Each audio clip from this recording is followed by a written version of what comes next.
Once upon a time, in the bustling city of Lagos, there lived a young woman named Rose. She was known for her warm heart, radiant smile, and unshakable spirit.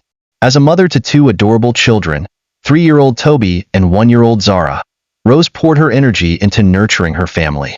Her marriage to David was one that friends envied, marked by love, laughter, and a deep companionship that seemed unbreakable. It was a bright Thursday morning, and David, dressed sharply in his navy blue suit, held Rose in a tight embrace. He kissed her forehead tenderly, promising, "I'll be home early tonight. It's our anniversary, and I've planned something special for you." Rose's heart swelled with joy as she envisioned a night filled with romance and celebration. But as the hours ticked by, an unsettling feeling crept into Rose's chest. She couldn't place it, but something felt off. She tried to shake the feeling by busying herself with household chores, her children's laughter filling the room. Just as she started preparing dinner, a sudden knock at the door startled her. Standing on the other side was a woman Rose had never seen before, her expression grave. The woman looked at her intently and said, "I need to talk to you about your husband, David. It's urgent." Rose's heart skipped a beat. The air outside the door felt heavy as Rose stared at the woman in front of her. She was in her mid-30s, her eyes sunken with fatigue and her voice firm but urgent. "I don't know how to say this," the woman began, shifting uncomfortably. "But your husband, David, he isn't who you think he is." Rose felt her stomach churn, her grip tightening on the edge of the door. "What do you mean? Who are you?" "My name is Linda," the woman replied. "I didn't come here to hurt you, but you need to know the truth before it's too late. David and we have a child together. He's been living a double life." The words hit Rose like a thunderclap. For a moment, she couldn't move or speak, the world around her blurring. "Please leave," Rose whispered, her voice trembling. She couldn't process what she was hearing, and the idea of it felt absurd. "Look, I know it's hard to believe," Linda said quickly, pulling out her phone. She swiped through her gallery and held up a picture. It showed David, smiling warmly, his arm around Linda and a young boy who looked eerily like Toby. Rose's heart shattered. She slammed the door shut without another word, her mind spinning. She leaned against it, tears streaming down her face. Her perfect life was suddenly riddled with cracks. When David returned home that evening, Rose was seated in the living room, her face pale and distant. The children were asleep, the anniversary dinner untouched on the table. "Rose, is everything okay?" David asked, setting down a bouquet of roses. She forced a smile, standing to greet him. "You're home," she said softly, avoiding his gaze. David embraced her, but Rose felt her body stiffen. The warmth that once defined their bond felt distant now. "I made reservations at your favorite restaurant," he said cheerfully. "That's nice," Rose murmured. Throughout dinner, Rose struggled to engage in conversation. David seemed unaware of her turmoil, cracking jokes and reminiscing about their early days together. But as the evening wore on, Rose couldn't hold back any longer. "David," she said quietly, her voice trembling, "do you have something you need to tell me?" David paused, his smile fading. "What do you mean?" "I don't know," Rose said, staring at him intently. "You tell me." For a brief second, a flicker of panic crossed David's face, but he quickly masked it with a laugh. "Rose, what's going on? You're acting strange." Rose dropped the subject, but her resolve strengthened. She knew she had to uncover the truth, even if it meant unraveling her entire life. The next day, while David was at work, Rose went through his belongings for the first time in their marriage. Her hands trembled as she opened an old wooden chest in their bedroom. Among his neatly folded clothes, she found a small leather-bound diary. The entries were cryptic, written in a mix of English and Igbo. Phrases like, "The boy must never know," and "Linda is becoming impatient," stood out. Each word felt like a dagger to Rose's heart. Her tears fell onto the pages as she flipped through them, piecing together fragments of a life she never knew. She snapped the diary shut and stared into the distance, her mind racing. "Who are you, David?" she whispered. Rose needed someone to talk to, someone she could trust. She called her best friend, Amaka, and invited her over. Amaka arrived within the hour, her face full of concern. "Rose, what's going on? You sounded so upset on the phone." Rose hesitated, then poured out the entire story. Linda's visit, the diary, and her growing suspicions about David. Amaka listened intently, her brow furrowing. "This is serious," Amaka said. "You can't let this slide. But you need proof, Rose. Real proof. Let me help you." Together, they began devising a plan to uncover the full truth about David. Rose couldn't get the diary out of her mind. Its cryptic contents were like puzzle pieces, each one hinting at a deeper, darker story. That evening, while the children napped, she opened the diary again and began analyzing it more carefully. The handwriting was unmistakably David's, but the entries were inconsistent.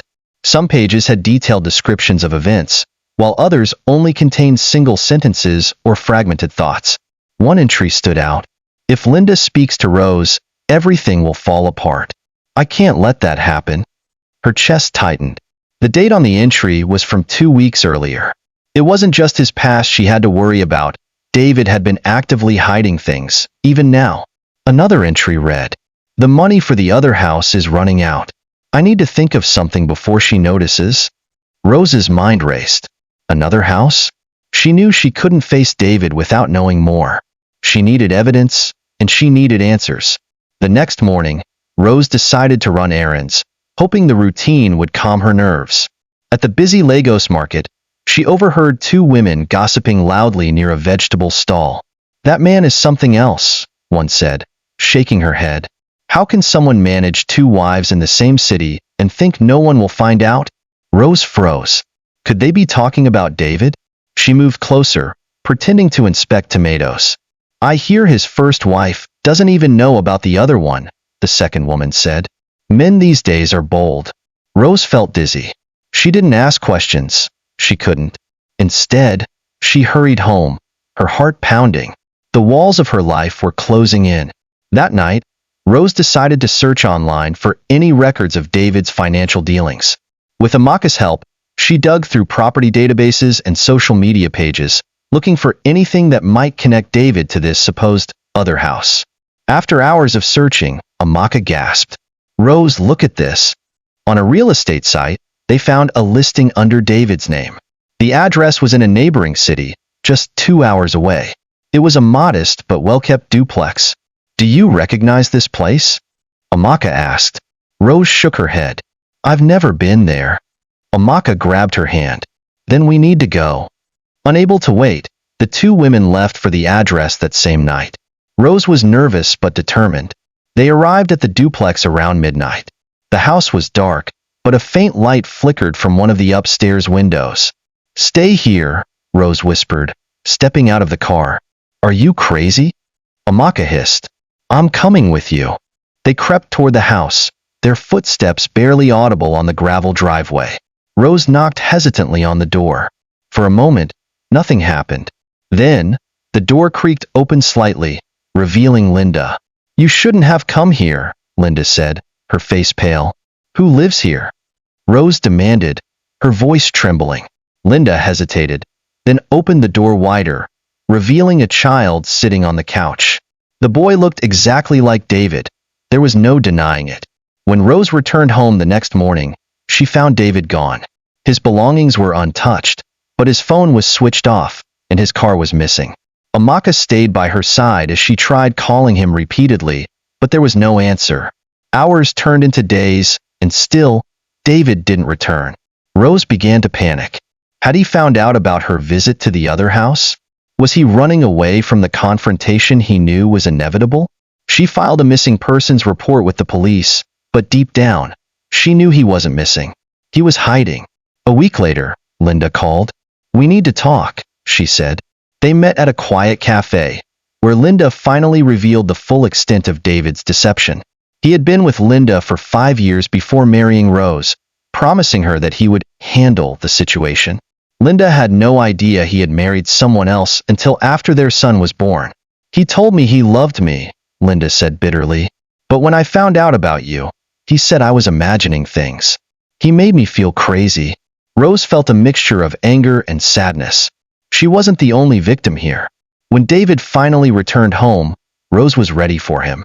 She stood in the living room, the diary in one hand and a picture of Linda and the boy in the other. "Do you want to explain this?" she asked, her voice cold. David froze, his usual charm evaporating. "Rose, let me explain," he stammered. "No." Rose snapped. "You've been lying to me for years. How could you do this to me? To our children?" David's excuses tumbled out, each one weaker than the last. He blamed his upbringing, his insecurities, even Linda. But Rose wasn't buying it. "I don't care why you did it," she said finally. "I just want to know the truth. Who are you, David? Because you're not the man I married." Rose's confrontation with David left her feeling both angry and empty. His excuses were riddled with contradictions, and his apologies felt insincere. That night, as he slept in the guest room, Rose sat alone in the living room, staring at the photo of Linda and the child. She had to make a choice: stay in this web of lies for the sake of her children or leave and rebuild her life. It was a decision that weighed heavily on her heart. In the following days, Rose began making quiet preparations. She contacted a lawyer, seeking advice on custody and property. She also opened a new bank account and started saving money without David's knowledge. But despite her resolve, her love for David lingered. Memories of their happiest times played in her mind like a cruel joke. Was he always this man? Or had he become someone else along the way? Linda called Rose again, this time asking to meet in a more private location. Despite her initial reluctance, Rose agreed. Hoping to understand the full extent of David's deception, Linda arrived with a stack of letters and photos. "These are from the years we were together," she explained, spreading them out on the table. Rose's eyes scanned the letters, many of them filled with promises David had made to Linda. Promises of a future, of marriage, of love. The photos showed the progression of their relationship, from romantic outings to family moments with their son. "Why didn't you tell me sooner?" Rose asked, her voice breaking. "I tried," Linda said, "but he always convinced me to stay quiet. He said you wouldn't understand, that it would only hurt everyone involved." The pain in Linda's eyes mirrored Rose's own. They weren't enemies. They were two women caught in the same web of lies.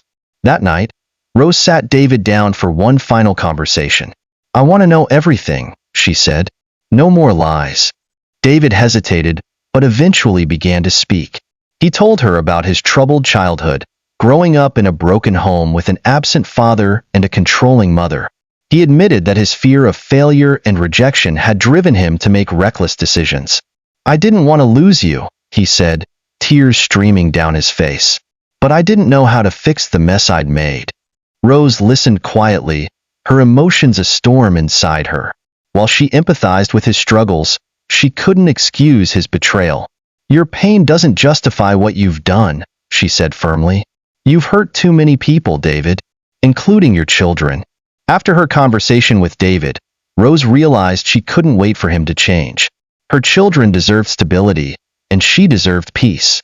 She began focusing on her own healing, spending more time with her kids and leaning on her community for support. Amaka encouraged her to start a small business selling handmade accessories, a skill Rose had always been passionate about. The business gave her a sense of purpose and independence, something she hadn't felt in years. For the first time, Rose saw a glimmer of hope for her future, a future where she could stand on her own 2 feet. Rose's extended family eventually learned of her situation, and they rallied around her with support and advice. Her eldest brother, Chijioke, was particularly protective, offering to confront David himself. "You don't have to go through this alone," Chijioke said. "We'll help you every step of the way." Their family held a meeting, discussing Rose's options and the best way to ensure her children's well-being. Though it was painful, Rose felt a sense of relief knowing she wasn't alone. Determined to turn her pain into a lesson, Rose began sharing her story anonymously on a social media platform dedicated to women's empowerment. She wrote about the importance of knowing your partner fully before marriage and the red flags she had ignored. Her posts gained traction quickly, resonating with women from all walks of life. Messages poured in, thanking her for her bravery and sharing similar experiences. Rose realized that her story had the power to help others, and she vowed to keep speaking out. Just as Rose began finding her footing, David's past caught up with him in an unexpected way. A former business partner filed a lawsuit against him for fraud, and the story made headlines. Rose was blindsided by the news, but it reinforced her decision to distance herself from David. His deception had extended far beyond their marriage, affecting nearly every aspect of his life. David, now desperate and ashamed, begged Rose for forgiveness, but she stood firm, telling him, "I'll always care about you because of our children, but I can't live in your shadow anymore." With Rose packing her bags and moving into a small apartment with her children, the final scene shows her standing on her balcony, watching the sunrise over the city. Her journey was far from over, but she felt a newfound sense of strength and clarity. She didn't know what the future held, but she was ready to face it on her own terms. As Rose adjusted to her new life, the news of her separation from David spread throughout the community like wildfire. Neighbors, friends, and even strangers approached her with unsolicited advice, sympathy, and, surprisingly, more secrets about David. "You know, I always thought something was off about him," an elderly neighbor said one day as Rose walked past her home. Another whispered, "I heard he has more debts than just the lawsuit. Be careful."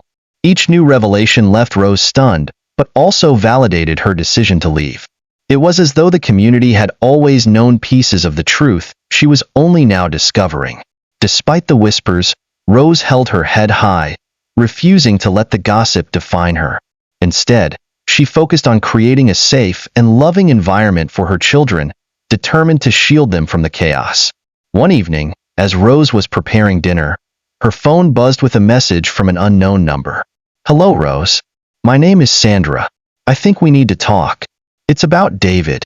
Rose hesitated before replying. "Who are you? How do you know David?" Sandra responded immediately, "I'm his first wife." The message felt like a punch to the gut. First wife? Rose had thought Linda was the only other woman in David's life. Now, yet another layer of his lies was unraveling. Sandra suggested meeting at a neutral location, claiming she had information that Rose needed to hear. Against her better judgment, Rose agreed. When Rose met Sandra, she was taken aback by the woman's composure. Sandra was older, with a calm demeanor that suggested she had seen and endured more than Rose could imagine. "I was married to David for 10 years, Sandra began. "We have 2 children together. He left us 6 years ago, claiming he needed a fresh start. I had no idea he'd remarried until recently." Sandra revealed that David had not only abandoned her and their children, but also left them with significant debts. She had struggled to rebuild her life, eventually becoming a successful businesswoman, but the scars of his betrayal still lingered. "David is a man who thrives on control," Sandra said. "He charms women, makes them believe they're his everything, and then tears their lives apart. You're not the first, and sadly, you might not be the last." Sandra's words filled Rose with both anger and a strange sense of relief. For the first time, she saw David for who he truly was, a man broken beyond repair, leaving destruction in his wake. Empowered by Sandra's story, Rose decided to channel her pain into something productive. She started a support group for women who had faced similar situations, offering them a safe space to share their stories and rebuild their confidence. The group quickly grew, attracting women from all walks of life. They bonded over their shared experiences, finding strength in each other's resilience. Rose's journey of self-discovery inspired others, and she became a beacon of hope for those who felt trapped in toxic relationships. One evening, David appeared at Rose's doorstep, looking disheveled and desperate. "Rose, please," he begged. "I've lost everything.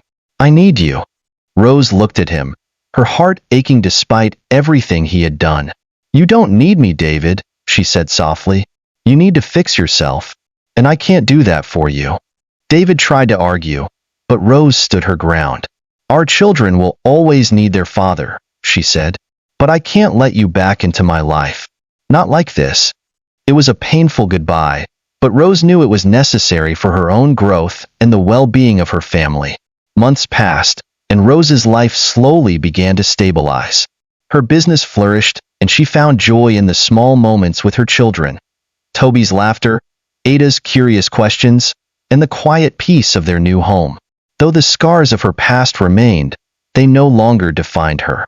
Rose had learned to embrace her strength, her independence, and her ability to create a better future for herself and her children.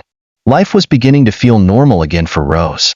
Her business was thriving, her children were happy, and she was slowly rediscovering her own identity. Yet, just as she started to feel at peace, a new complication arose. One day, while working at her small shop, a man walked in, his face vaguely familiar.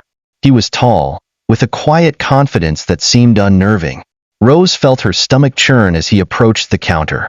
"Are you Rose?" the man asked. "Yes," she replied cautiously. He introduced himself as Connell, David's former business partner, the one who had sued him. "I'm here because you deserve to know the truth," Connell said. "David owes me, but that's not why I'm here. He's in deeper trouble than you think." Rose's hands trembled. "What do you mean?" Connell hesitated before explaining. "David has been involved in illegal dealings. I tried to cut ties with him, but he dragged my name into it. You need to protect yourself and your children." The revelation left Rose reeling. She thought she had uncovered all of David's lies, but this was a new level of betrayal. Connell handed Rose a folder filled with documents, proof of David's shady dealings. "This could affect you," he warned. "You need to stay ahead of it." As Rose flipped through the pages, she saw contracts, forged signatures, and even records of money laundering. David had used her name on several documents without her knowledge. "I'm going to the police," Connell said, "but I thought you should know first." Rose thanked him, her mind spinning. She knew she had to act quickly to protect herself and her children. That night, Rose called Amaka and explained everything. "I need a lawyer," she said. Amaka sprang into action, connecting her with a reputable attorney. Together, they began working to clear Rose's name from any of David's illegal activities. The process was grueling. Rose had to gather evidence, file official reports, and even confront officials who questioned her involvement. But she refused to let fear control her. For the first time, Rose felt truly empowered. She wasn't just surviving anymore. She was fighting back. As the investigation into David's activities unfolded, the authorities uncovered a network of deceit and corruption. David had not only manipulated his family, but also several unsuspecting business associates. The news became public, and David's face was plastered across headlines. Reporters reached out to Rose for comments, but she declined every interview, focusing solely on protecting her children. Meanwhile, David went into hiding, leaving behind a trail of chaos. With David's chapter of her life closing, Rose poured her energy into her business and her children. She began using her platform to educate women about financial independence and the importance of knowing their rights. Her story inspired others, and she became a sought-after speaker at women's empowerment events.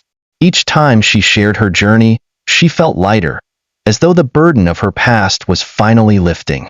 Though Rose had sworn off relationships, she eventually met someone who challenged her resolve. Chitty was a kind, patient man who respected her boundaries and admired her strength. At first, Rose kept her distance, afraid of repeating the past. But over time, Chitty proved himself to be different.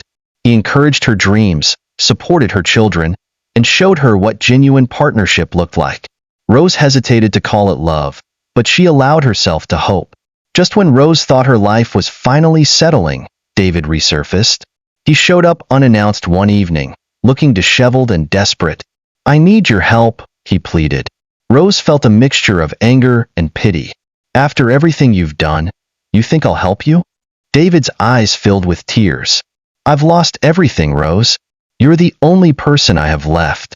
Rose stood firm. "I can't help you, David.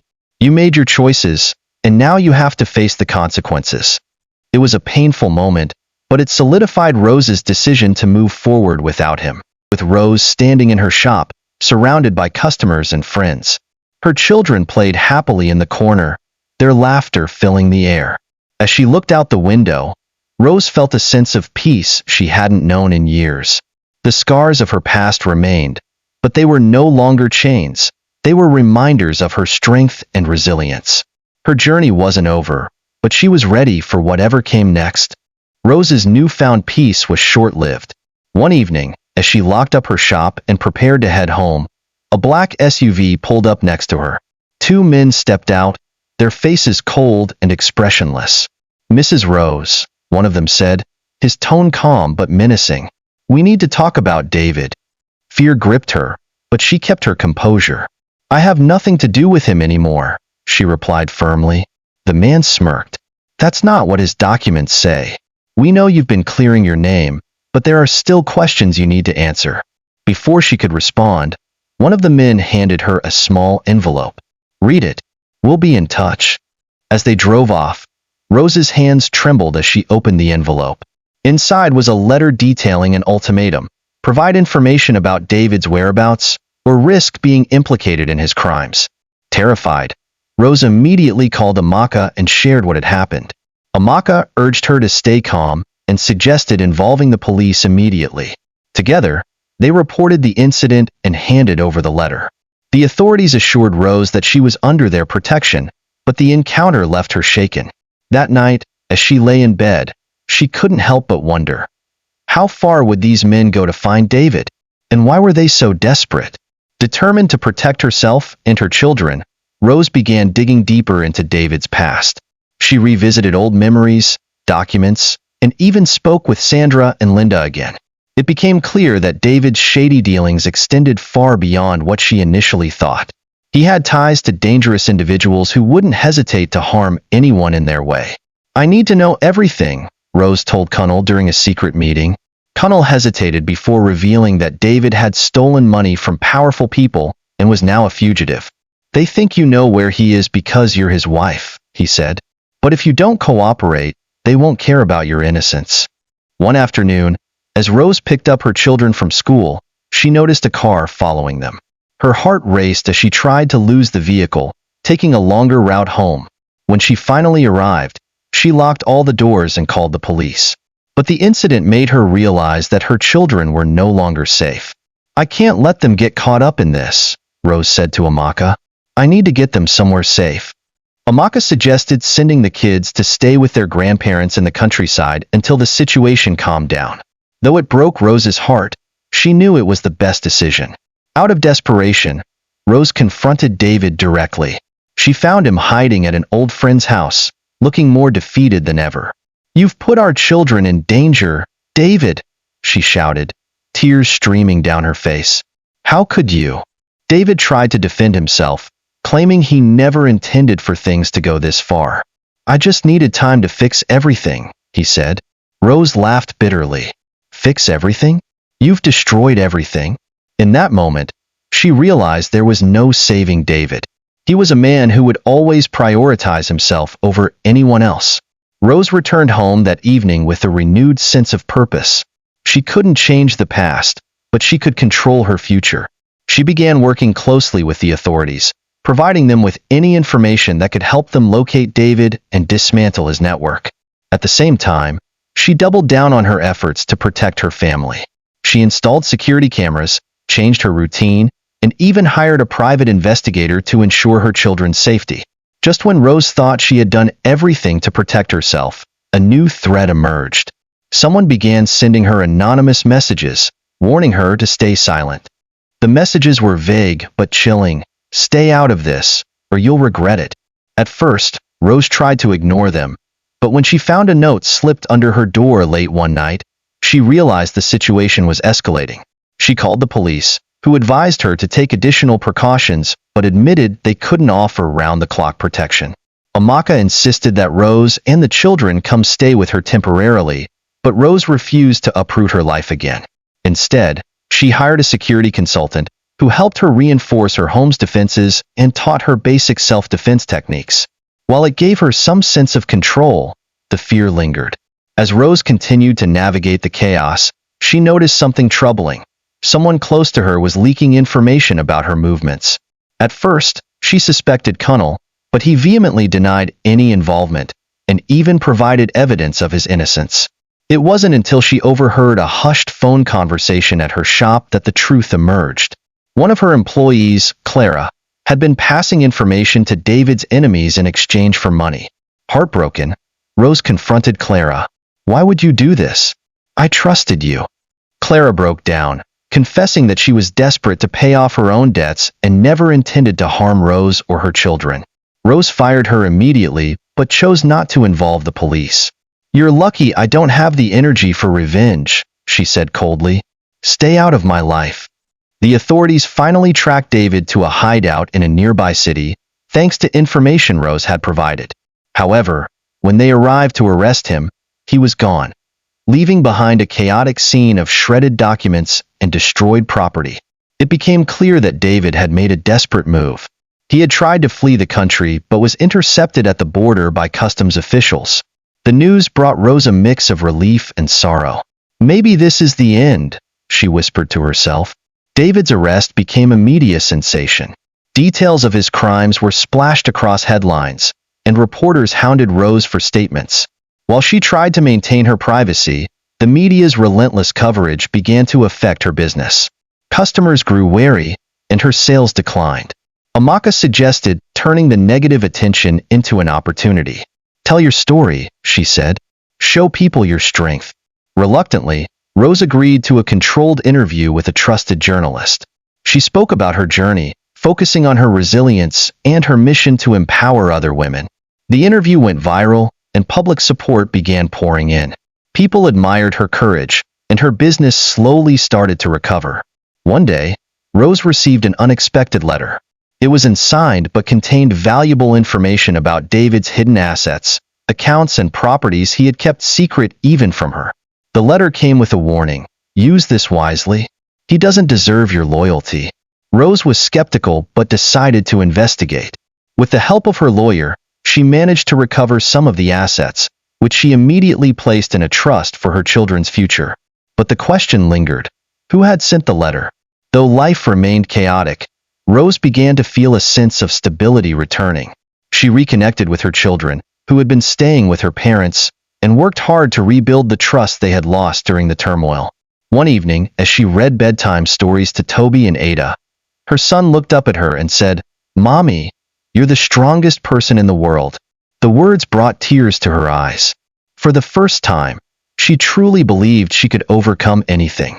Months later, Rose opened a second branch of her business, thanks to the funds she recovered from David's hidden assets. She also expanded her support group, turning it into a registered non-profit organization dedicated to helping women escape abusive and toxic relationships. At the launch event for her new shop, Rose gave a heartfelt speech. "This isn't just about me," she said. "It's about every woman who's ever felt trapped, every child who deserves a better future, and every family that's been torn apart by lies. We can rise again, stronger and wiser." The audience erupted in applause, and for the first time in years, Rose felt truly free. David's trial looms on the horizon, promising more revelations. The mysterious ally who sent Rose the letter remains unknown, and whispers of David's deeper connections to dangerous individuals linger in the background. Rose's journey continues, one step at a time, as she navigates the challenges of rebuilding her life while keeping her family safe.